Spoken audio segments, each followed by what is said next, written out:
Hi Tim. Today I'm going to show you how to play the open Sicilian from the black side. It's an incredibly fascinating opening, usually leads to very dynamic play, and it's very good if you want to train your tactical awareness and your play with initiative. To help you understand this opening without memorizing endless theory, we'll cover 5 key points. Your dream setup, White's dream setup, some core ideas, mostly depending on where the opponent's king will be. Then one huge mistake I see with so many Sicilian players. And then last but definitely not least, my 2 recommended setups, just in terms of ideas, not with endless opening theory. And to improve your learning curve even more, I have created a completely free PDF cheat sheet with the most important positions and ideas from this video. You can download it completely free with the link down in the description. Let's jump right in. Black's dream in the open Sicilian is to push the d7 pawn to d5, be able to recapture with a piece that is not the queen. This will allow you to control the center, put out your pieces perfectly, and have a very nice game. And I'll show you how to do that exactly. So for example, here we get a standard position, right? We put out the knight to f6, and if white goes wrong here, we can already push for d5. For example, if white pushes to move f3, protecting the pawn, not really developing any more pieces, we can already push d5. And now very often what you will see is that your opponent will capture on d5, and now we have this set goal, right? We don't want to take with a pawn. Pawns are not pieces in chess. When we refer to pieces, it's always knights, bishops, rooks, and the queen. We don't want to take with the queen because we get attacked immediately. We lose a lot of time. That's also not good. We want to take with the knight. And this is so great because now you can see that we have the only central pawn in this position, right? White has gotten rid of both their central pawns. This central pawn would move up to e5, will allow us to develop the bishop, develop this bishop right here. Knight is going out, we castle, we have such a nice game. So for example, if white tries to develop, we can already push the knight away. Knight needs to move back. We develop our knight.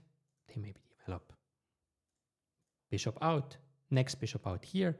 We go castle. We can also play this move f6. Note that we have this bishop that is very nice to defend the king. Then we get out the queen, we put the rooks in the center, and we have a very harmonious position. You can see white is kind of cramped. Bishop on e2 is not nice. This knight is quite far away from the action. And this is really a good thing to always have in your mind. I want you to ask yourself, as often as possible when you play these positions, can I play the move d5?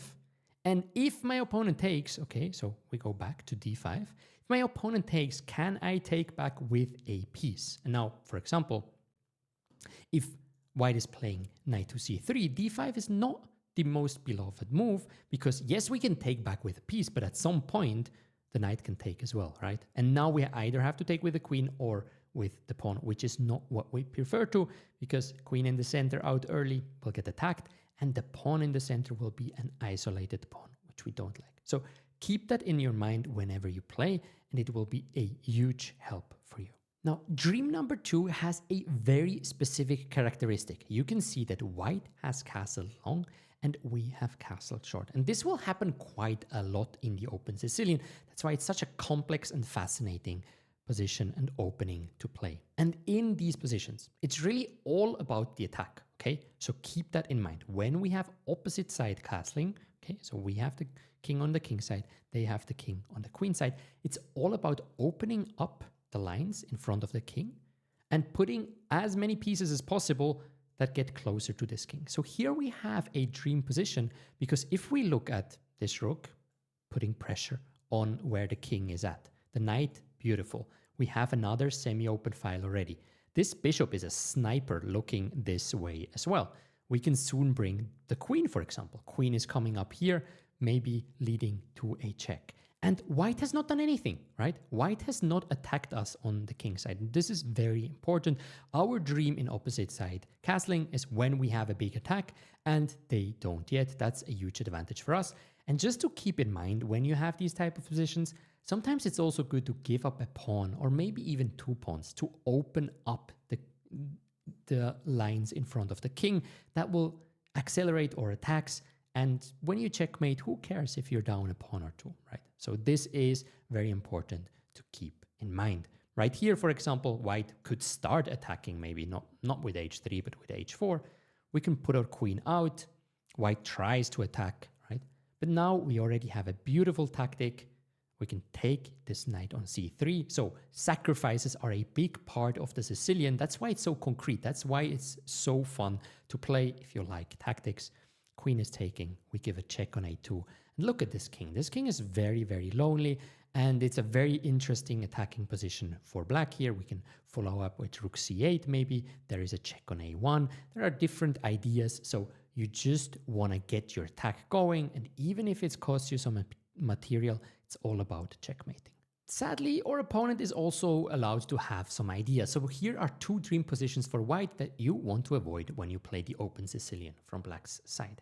Position number one is a position with the whole on d5. Look at this square. It's just so beautiful for white. I've loved playing these positions with white all my career.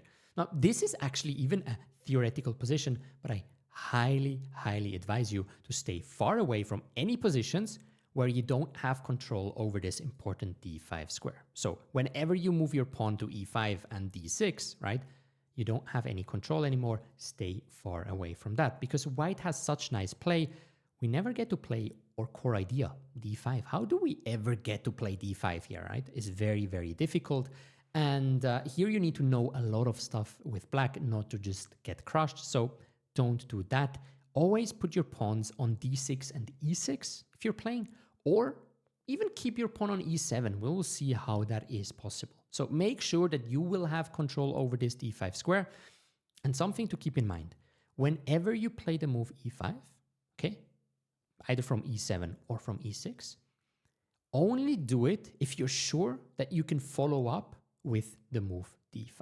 So we already learned that playing d5 is our ideal, right? And e5 we don't want to do, but there is an exception. If you play e5 and the next move you could follow up with d5, that's good. But here, no chance, right? White has way too many pieces that are controlling this square. This highly not advised to play for black. And then we have a second ideal for white that we want to avoid, which is white is attacking us and we don't have any counterplay. So if you're looking at this position, remember the dream position we had when we attacked white's king. Where are we attacking white's king right now, right? We are super passive. There are no open files yet. The king is even in the center, but we can't open the center. We can't push d5. This is just a horrible position because look at these pawns, right? White is ready. White is ready to go g6, open up everything, and just try to checkmate us. Long castle, put the rook on the g file. We don't have any counterplay. So note this. When your opponent is coming at you with these pawns on the king side, and mostly has the king here, or on the queen side, you need to be quick at creating counterplay. You can't just sleep and say, oh yeah, I'll figure that out later. No, by the time you figured it out, you're already checkmated, okay? So I can't stress it enough. The Sicilian is a super tactical, concrete way of playing. You can't just make random moves like in the London and just say, well, yeah, it's going to be fine. That's not going to happen, or it's not going to end well because your opponent is going to attack you. You're going to be checkmated. So avoid these types of position. You should already be with the pawn up to b4. You should already be ready to play d5.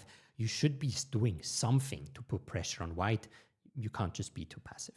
Let's dig a little bit deeper in the core ideas. And here I really just want to have two different scenarios. We have the scenario where, like in this position, white is castling long, right? We've talked about this before, but this is super important. It's all about the attack, right? So we are just caring, how can we try to checkmate this king, or sometimes play in the center? But you can see that our idea of playing d5, you see this queen has some scope on d5. This rook is already ready and on the same file as our queen. It's not very nice for us. The knight is protecting, the pawn is protecting. So the center is very hard for us to take control over. So what we want to do is play on the queen side. We look at moves like knight is jumping out, bishop is coming to d7.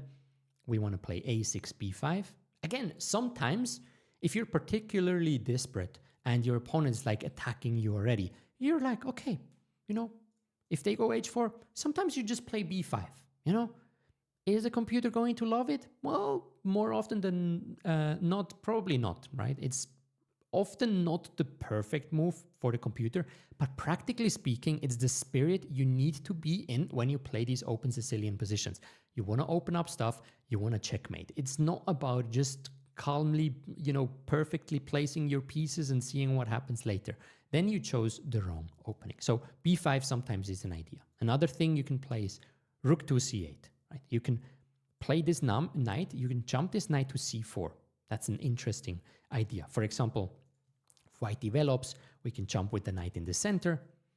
They attack us. Okay, knight is coming right here. Takes.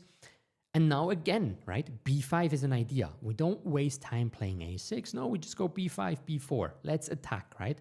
And the nice thing of this b5, b4 idea is whenever you attack this knight here, what happens as well? It's not only this king is getting weaker, but also this pawn is suddenly hanging. So you can combine threats in the center with attack on the queen side. But note that here on the king side, you ain't doing nothing, right? You just hope that they don't attack you quicker than you attack them. That's all you do. And obviously, if there is a mate in one threat, you want to react. But generally speaking, you're not moving stuff in front of your king. You're just thinking about how can I get to white's king? How can I try to deliver checkmate? And now let's everybody take a deep breath because it's getting a little bit calmer when white is actually also castling kingside. Let's look at this. So knight is jumping out, defending, playing e6.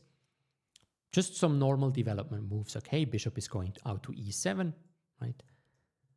Castles, knight is going out, and then we develop the bishop. Now, we are not super active right now, okay, because we have less space, but we have this advantage of having one pawn more in the center. And whenever we achieve our goal of pushing d5, trading these pawns, then this pawn in the center will be very important for us. So here, right, it's not like, oh, we need to lose our mind and after queen d2 just go b5, because there's no king here.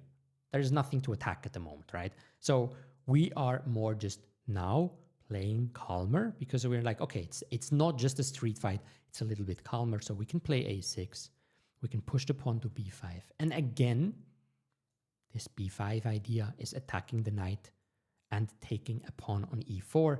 And just one thing I want to show you here is that very often you can push the queen out. You will see this move king h1 quite often because white is scared of a potential check on this diagonal. So they just move their king away just to make sure.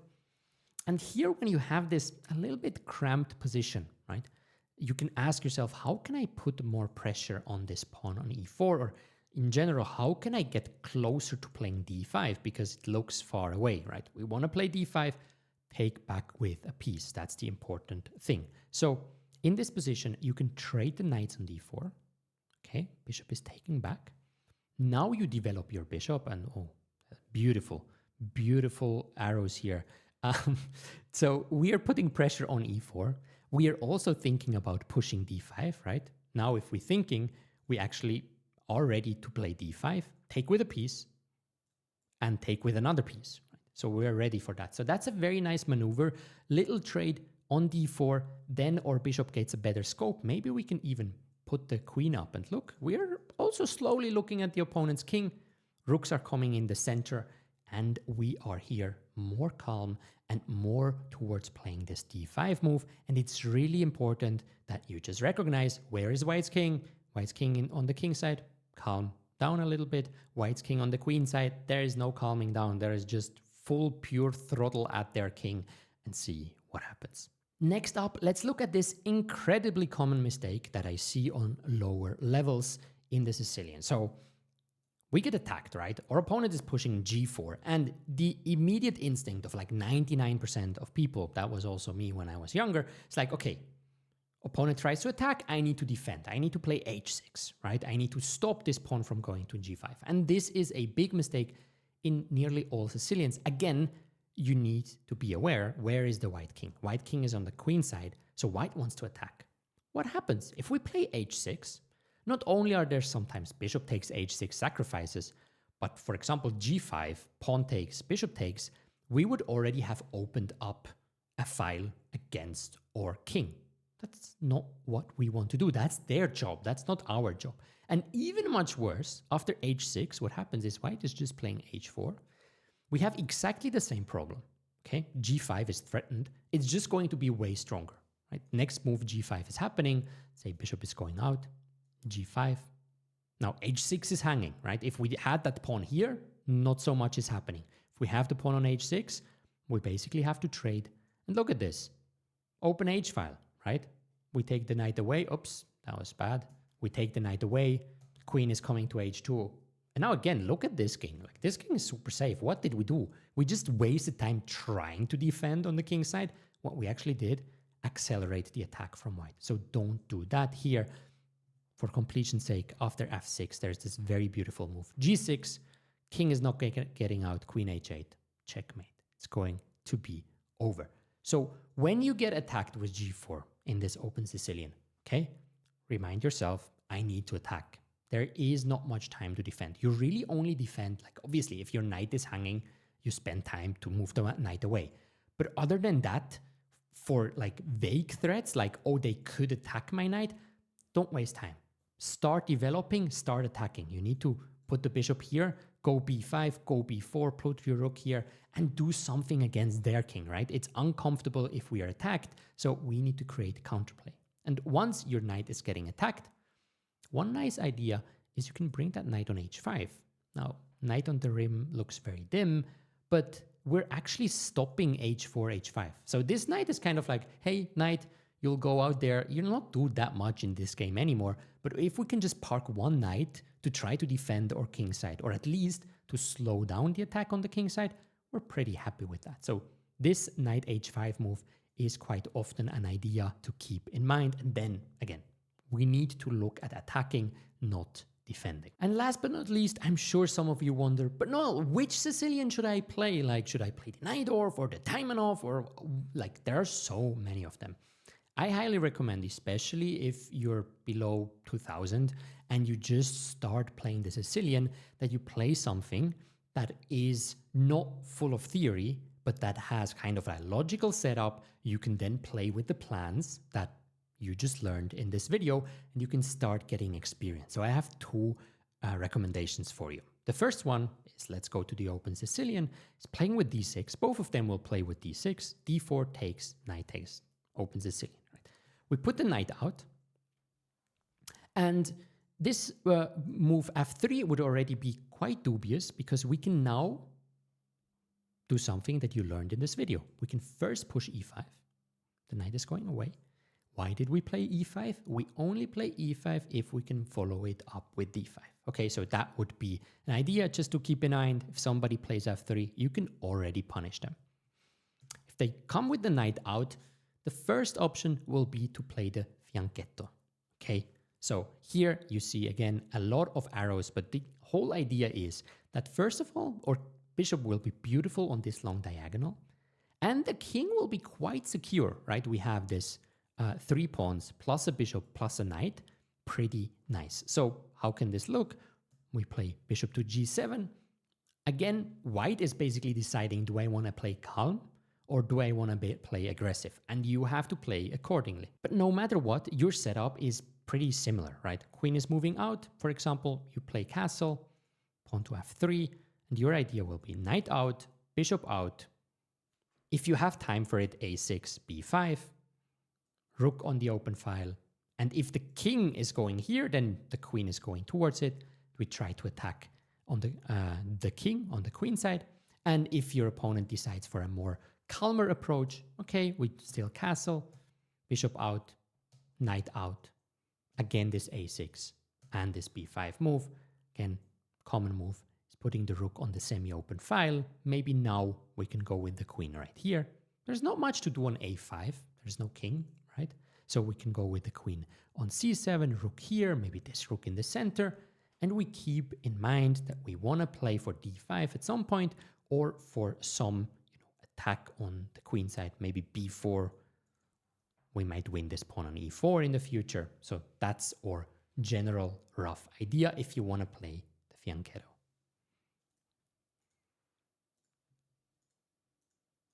The second option is in this position right here. If the knight is coming out, you can play the move e7, e6. And you can see that your two pawns are perfectly covering the central squares. Now, this is a little bit more passive, or, you are a bit more cramped than white, but you have this long-term perspective of, if I get to play d5 and take with a piece, really have a nice game. So, for example, bishop is coming out, and now we play the bishop this way.